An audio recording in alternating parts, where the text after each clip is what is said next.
Ich bin der Gustav. Und ich bin der Stefan. Und das ist unser Hut. Und das ist unser Hut. Aus dem Hut gezogen. Hey everyone, this is GFrom, and this is an audio commentary. Some of you know that I have a German channel as well, and I upload up to 5 videos a week on that channel. And that's what I've been doing for the last 2 years. So that's the main reason I haven't done much on this channel right here. So I thought it would be interesting for you to know what I've been up to with my German videos. So what's better to do than an audio commentary? This is a show which is called Aus dem Hut gezogen, which means pulled out of the hat. And the basic idea was that I have so many video games, meanwhile over 400, and I haven't played most of them actually. There are over 70 games that I haven't played once, and also 70 that I have only played once. So I thought, what the heck, when am I going to play these games? So I wrote down every single game on a piece of paper.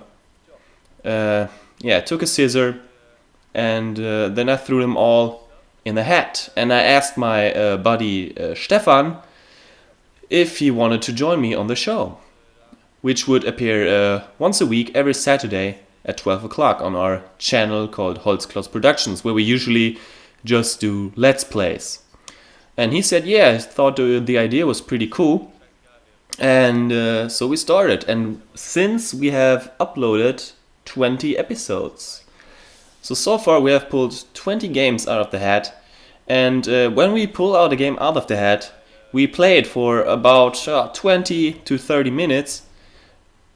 See what the first impression is. I mean, some games I've played, others I haven't. And my friend has probably not played most of these games at all. So it's kind of a first impressions video, and just to show the beginning of the game or wherever the game is. If you have a save state and I start in the middle, it depends really. It's we try to make something different every time. So the first game we pulled out of the hat was Super Mario World for the Super Nintendo, and that's a great game to start with. So we took an old save state that I started with my ex-girlfriend a couple of years ago on the Nintendo Wii. So this is a virtual console title. And I'm playing as Luigi, and my buddy Stefan is playing as Mario. So we're kind of at the beginning of the game. I think we have beaten 2 castles, or maybe 1, I don't remember, it's so long ago. But we're in here in the Vanilla Dome, or in this ghost house, I think, yeah. And Stefan is not the best retro gamer out there, which isn't. I can't blame him for that. It's been a long time since he played those games. He plays a lot more PlayStation 3 games than I do. I mean, he has played them all, I believe.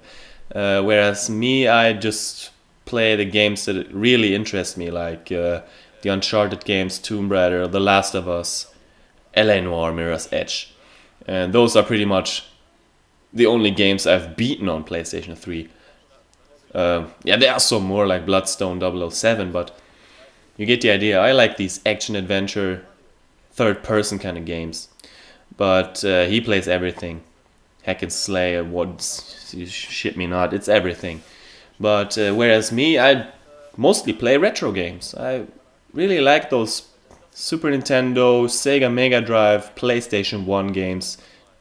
Maybe some NES games too. I mean, I don't have that many, that's why I don't play it that much. But Super Nintendo, Super Mario World was...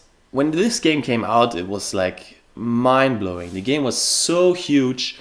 And I remember when I moved to Germany, I had a friend who lived in the same street as I did, and he had a Super Nintendo, whereas I only had a Sega Mega Drive and an NES, and a Sega Master System at some point, but never a Super Nintendo. And he had 3 games: Super Soccer, I believe, which we never played, F-Zero, and Super Mario World.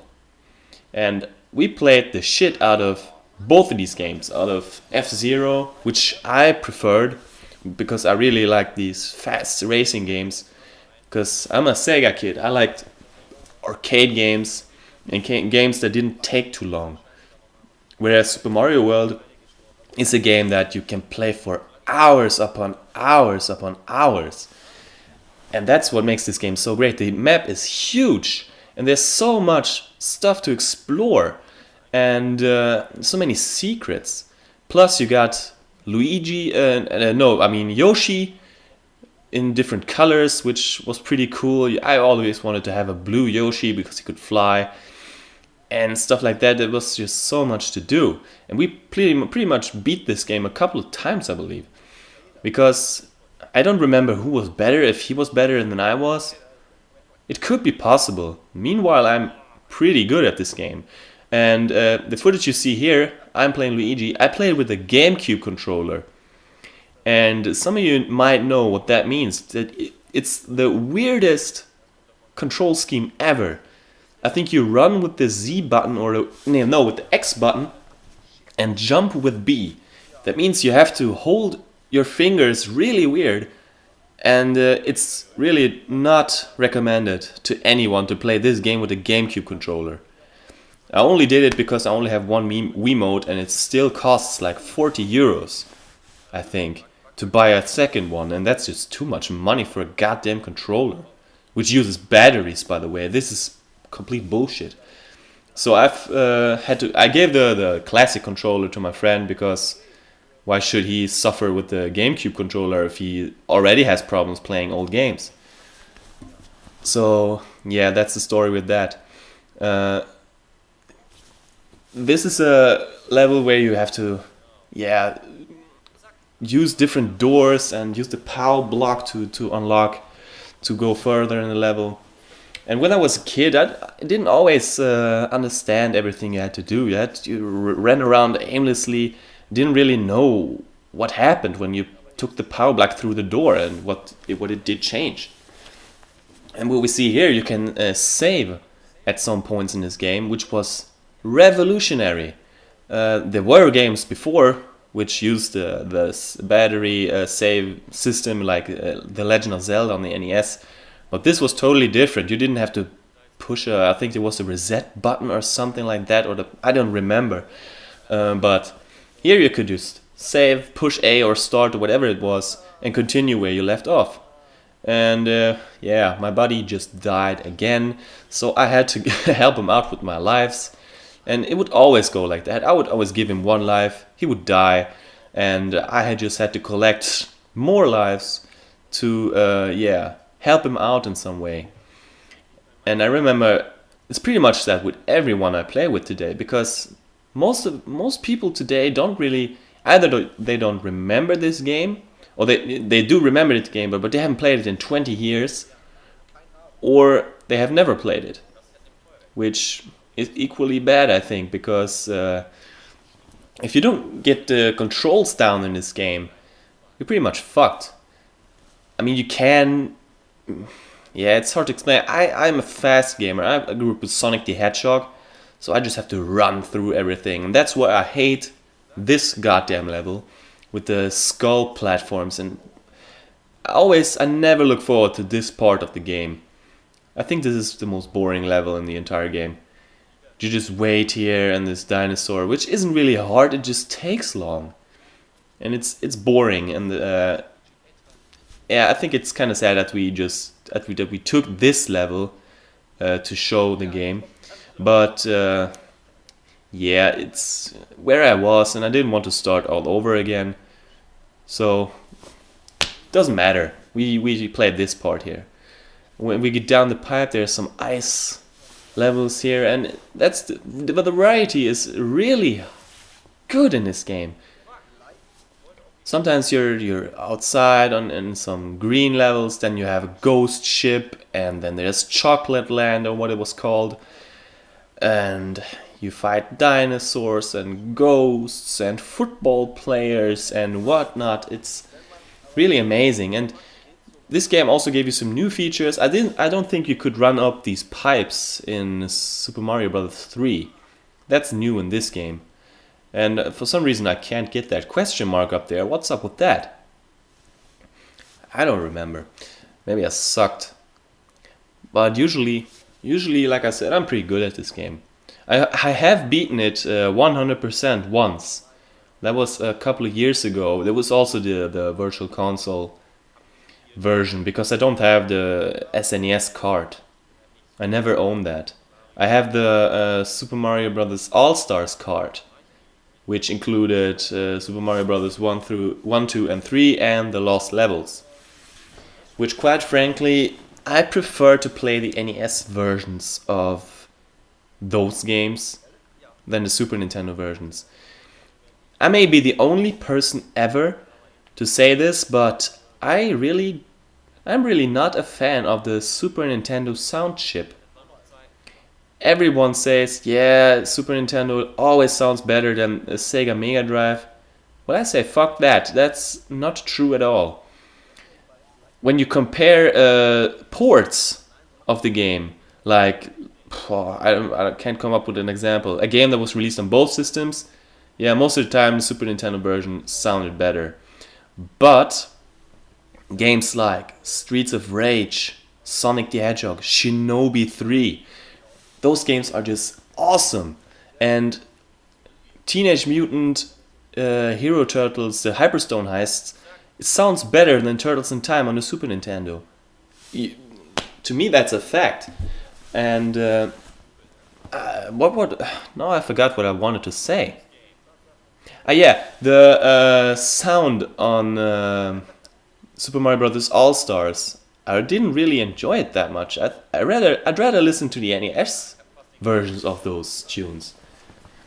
And the graphics, the Super Nintendo always had this washy feel. I don't know how else to explain it. Whereas the Mega Drive was more hard. It looks more sharp in some way. And I wouldn't call myself a fanboy, but that's what I grew up with, and I have so much nostalgia for the Sega Mega Drive, for the hard, edgy Mega Drive-esque sound. It's so awesome. I just played Shinobi 3 a couple of minutes ago before I started this video, and I had a blast just listening to these tunes. It's so good. But Super Nintendo, yeah, also had really good music. I won't deny that.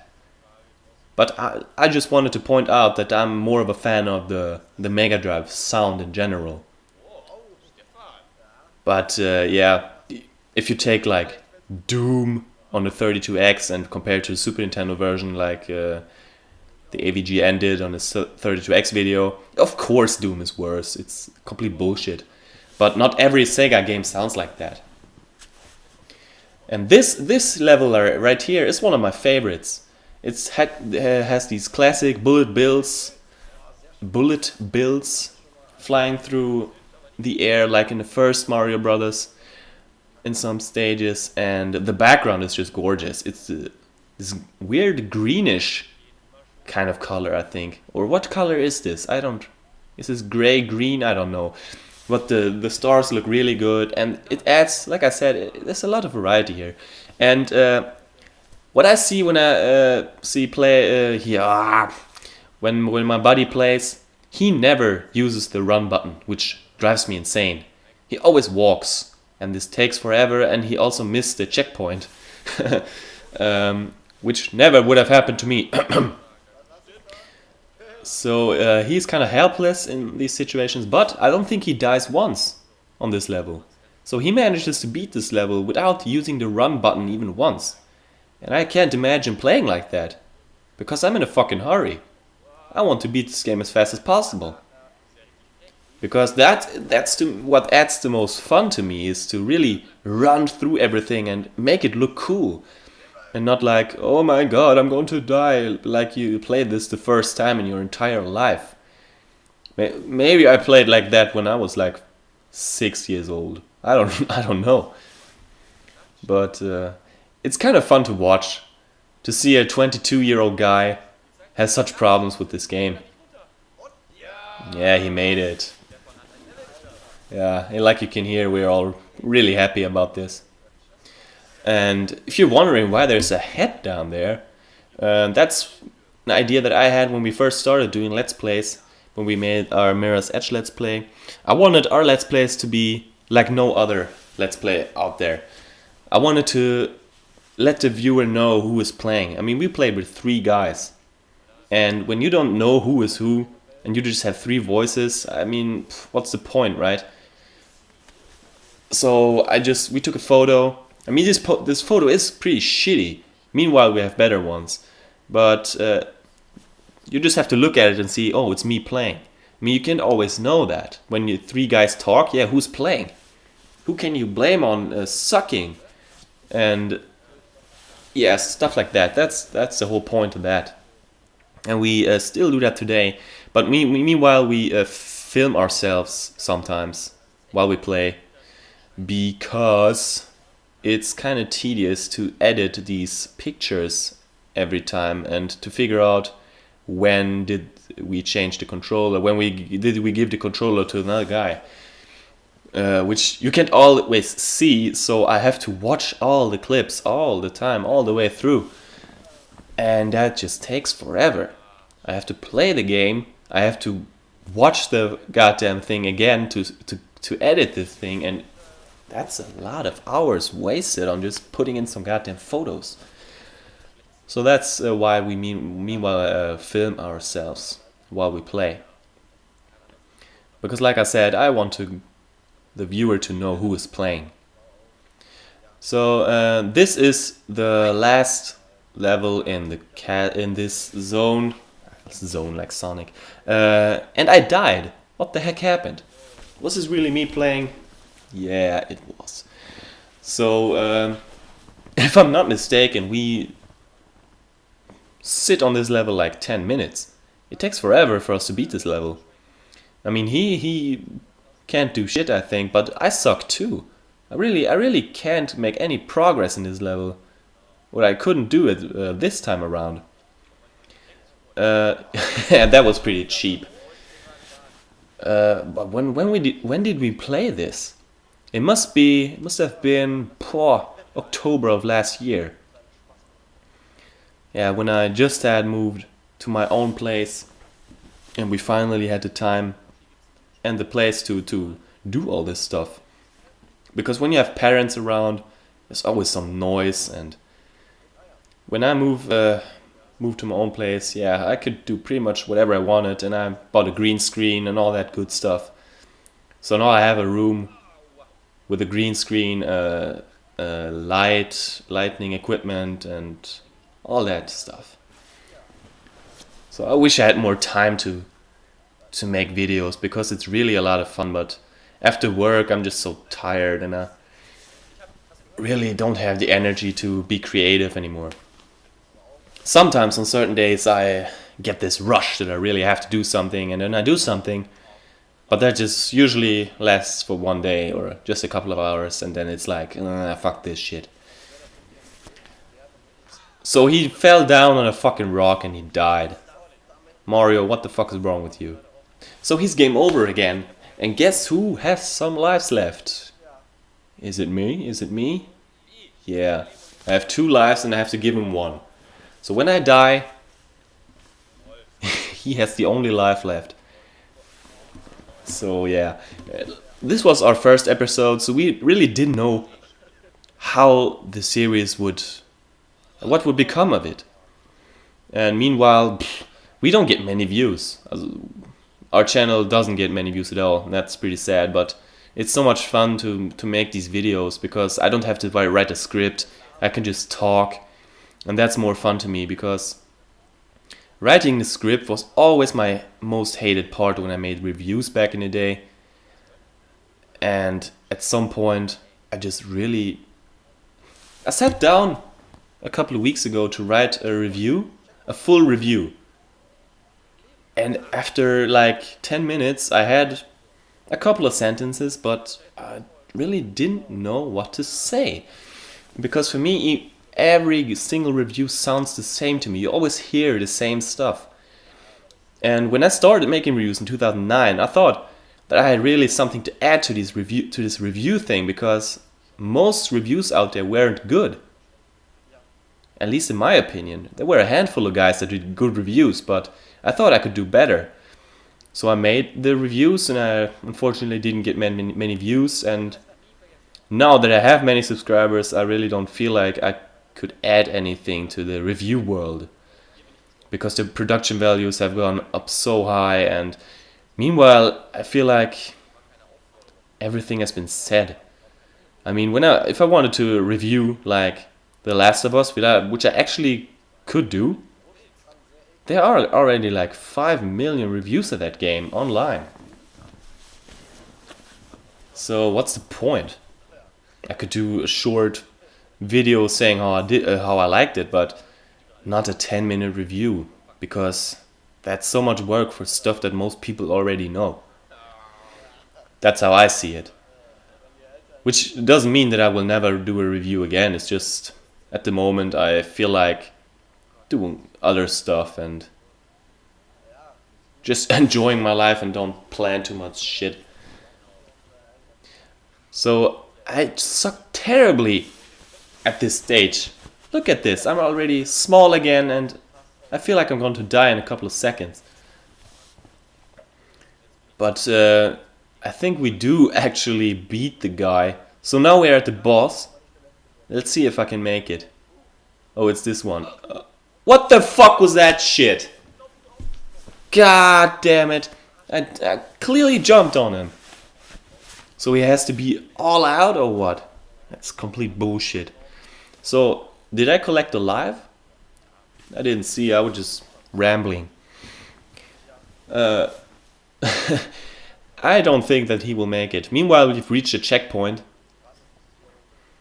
which is always a good thing. But is he using the wrong button? Wait, he's not. So he still isn't running. And I think I'm saying to him a couple of times, use the run button, goddammit. He doesn't do it. And he dies. And he just keeps laughing and laughing. It's not funny, goddammit. You're wasting all my lives. What the fuck is wrong with you? So that was the last life. Now I only have one left. And if I lose this life, it's all the way back to the last save point. So we would have to play some levels again, which never is fun at all. I hate it when you have to replay levels you've already beaten. What's the point? Why can't I just start with this level from the beginning? That I would accept if you would lose the checkpoint. But especially when you're playing with someone who really isn't that good. It's just frustrating for the better player. So now let's see if I can do this. I really felt like I had an adrenaline rush when I played this. I remember that. I really wanted to run through everything, not be too careful. But there I was too careful. I could have made it. Come on. What's wrong with me? Now jump. Man, use some more skill, dude. Yeah, look at that. I really want to play this game again. Now when I see the footage, it's so much fun. But like I said, I'm in Sweden and I don't have my Wii with me. Which, yeah, I had my Wii with me once. If you remember my Ghosts and Goblins video and my Castlevania video, I beat those two games here on vacation. Which, when I think about it, what a waste of time. What a waste of vacation to beat two of the hardest games I've ever beaten. No, the two hardest games I've ever beaten. Along with Super Ghouls and Ghosts, that one's a bitch too. But this game isn't too hard, Super Mario World. There are some the secret levels, the crazy secret levels, the very, very last levels. They are pretty tricky. But I never thought those were impossible at all. I beat those within the first tries. So, but maybe that's just me. Maybe other people have more problems with this game. So let's see if I can beat that asshole. Oh, god damn it. On the last try. Now this looks promising. I'm already small. And I have to hit him 2 more times. Once. Oh. Let's see. Yeah, I did it. Ha, he died. And that was our on the last try. So I beat this stage, and we can continue to the next one with another save point. So we don't have to play this game again. And this is something that's always bothered me. Just look at this for a second. Luigi hammers down the castle. He saved the egg. And there stands Mario has triumphed over blah blah blah blah blah. Mario? My buddy Stefan didn't do shit. It was all me. It was Luigi. No wonder Luigi's always so fucking depressed. He never gets Peach, and he never gets any recognition for anything he does. Ah, man. Being a green plumber is so hard sometimes. So this is the point where we just stopped. And this is where we... say how we like the game. If we would do a let's play of it, if we would play it again, if we would recommend it to anyone. And he just says that all the memories come up. He had this game when he was a kid, and it was like 20 years ago, or maybe 15, that he played this game the last time. And he recommends this game to everyone because it's fun. Eierkuchen gibt's da leider nicht. Aber Pilze. Pilze, eine Menge Pilze. Ja. Rot. And he rambles some. He likes to ramble a lot, which is funny. I like doing videos with him. Too bad we can't do this in English, because I don't know if his English is good enough. Could try. My recommendation for this game, of course I recommend this game. It's really fun. It's one of the best games ever. Not the best Mario game I've ever played, but one of the best. It's fun with 2 players. And it's always good for a laugh when the other one dies or does something stupid. Yeah, and now I explain how this works with our show. That we are going to pull another one out of the hat now, which we're going to play next time. And that's what we're doing right now. That's our hat with all the games in it. At this point there were like 340. Meanwhile, it's like 420. Complete bullshit. We will be finished in 7 years. So, and it's his turn to pull a game out of the hat. And which one will it be? Some German viewers might have seen this already, but the suspense is... Whoa. Pull it out, pull it out, pull it out. What is it? What are we going to play next time? PlayStation 3. No. We pulled something out of the hat for the first time. No, for the second time, and I already made a mistake. It's on a PlayStation 2. Enter the Matrix for the PlayStation 2. Now that's a game that I absolutely hate. I don't like this game. Yeah, and I made a mistake. Live with it. God damn it. I'm human. I'm only Swedish. God damn it. Yeah. So, that was my audio commentary. I hope you kind of enjoyed it. I don't know if I'm going to do another one, but I just wanted to let you know what I'm up to. And I'll see you next time.